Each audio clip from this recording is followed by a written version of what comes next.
से एक पूरी टाइमलाइन जो है वो हम यहां पर अब आपको दिखा देते हैं कि क्या कुछ हुआ था, कब क्या हुआ था दिल्ली शराब नीति केस मामले में। ये जो पूरी टाइमलाइन है वो हम आपको दिखा रहे हैं। अगस्त 2022 की अगर हम बात करें तो सीबीआई ने मनीष सिसोदिया पर एफआईआर दर्ज की थी। ये पहली बार जब मामला निकलकर यहां पर सामने आया था, फिर उसके बाद ये एफआईआर अगस्त 2022 में दर्ज हुई। अगस्त 2022 में ही उसके बाद सीबीआई ने सिसोदिया के घर पर छापेमारी की। ये छापा मारा सिसोदिया के घर पर।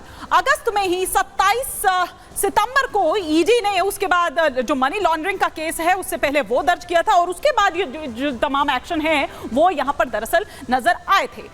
मुख्यमंत्री चंद्रशेखर राव की बेटी जो है के कविता, वो नामजद, फिर उनका भी इस पर नाम जो है वो सामने निकल कर आया था। कब? नवंबर 2022 की ये बात है, 2 साल पहले की हम यहां पर अगर बात करें। ये सिलसिलेवार तरीके से पूरा जो शराब नीति का किस तरीके से एक पूरा सर्कल बनता गया, नीति बनी, आरोप लगे घोटाले के, वापस ले ली गई, उसके बाद की ये पूरी चीजें हैं, ये पूरा टाइमलाइन है जो हम आपको दिखा रहे हैं। फिर फरवरी 2023 में मनीष सिसोदिया की पूछताछ के बाद गिरफ्तारी कर ली जाती है। उनसे एक लंबी पूछताछ होती है और फिर उसके बाद कई घंटे की पूछताछ के बाद उनको गिरफ्तार कर लिया जाता है। 4 अक्टूबर 2023 पिछले साल की अगर हम बात करें तो आम आदमी पार्टी सांसद संजय सिंह भी पूछताछ के बाद गिरफ्तार कर लिए जाते हैं।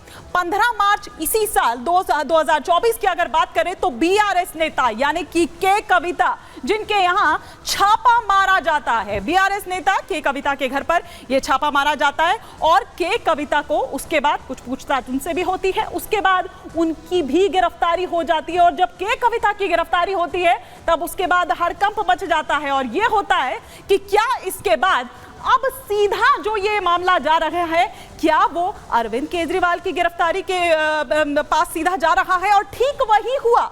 21 मार्च 2024 दिल्ली के मुख्यमंत्री अरविंद केजरीवाल गिरफ्तार कर लिए जाते हैं। तो जब के कविता की ये गिरफ्तारी होती है उसके बाद से ये माना जा रहा है कि अब अगला नंबर जो है वो अरविंद केजरीवाल का है। अगली अगर जो रडार पर है वो अरविंद केजरीवाल हैं।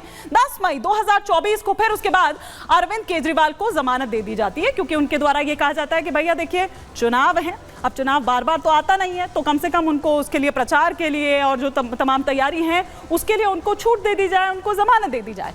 17 मई 2024 को फिर उनको जमानत मिल जाती है। चार्जशीट में केजरीवाल का नाम भी शामिल किया जाता है। अगर 17 मई की हम बात करें तो चार्जशीट में केजरीवाल का नाम शामिल उस वक्त किया गया था।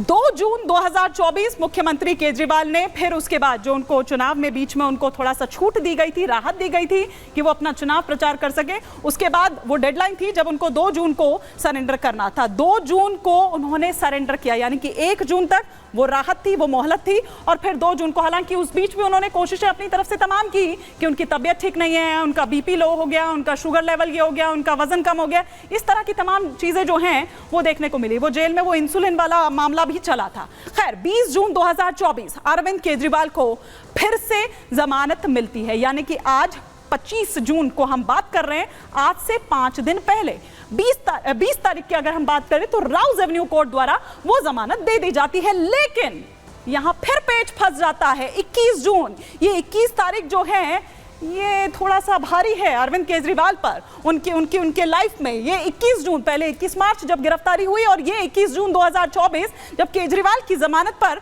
फैसला सुरक्षित रख लिया गया।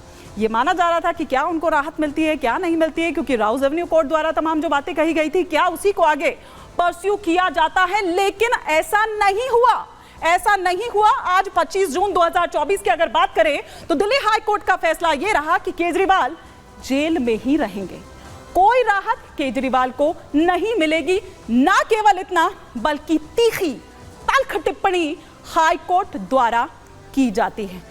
तो ये हम यहां आपको दिखा रहे थे। लेकिन सरदार आरपी सिंह बीजेपी के प्रवक्ता और उधर आम आदमी पार्टी की प्रवक्ता प्रियंका कक्कड़ ने क्या कुछ कहा इस पूरे मसले पर, यह भी आपको सुनना जरूरी है।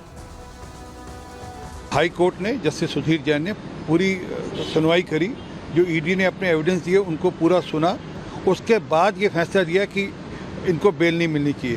केजरीवाल साहब के पास अधिकार हैं, वह अगले कोर्ट में ऑलरेडी सुप्रीम कोर्ट गए हुए हैं। अब देखते हैं सुप्रीम कोर्ट क्या करता है। परंतु एक बात तय हो गई है, ये जो ढोल धमाके बजा रहे थे, जो बम पटाखे बजा रहे थे, वह समझ में आना चाहिए कि कोर्ट के मामलों में इतनी जल्दी नहीं करनी चाहिए। ये पूरा का पूरा तथाकथित शराब घोटाला फर्जी है, भाजपा के दफ्तर में लिखा गया है।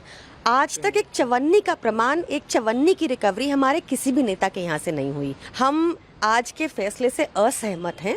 हमारी लीगल टीम इस पर विचार कर रही है और जैसा भी वो एडवाइस करेंगे हम आगे वैसा ही करेंगे। ट्रायल कोर्ट के निर्णय पर उन्होंने हाई कोर्ट ने दोबारा से स्टे बरकरार रखा है, तो मुझे लगता है ये जांच जिस तरह से चल रही है, सही मायने में अरविंद केजरीवाल और पूरी जो लोग इसमें शामिल हैं उनको कठोर सजा मिलनी चाहिए, ऐसा हमारा मानना है।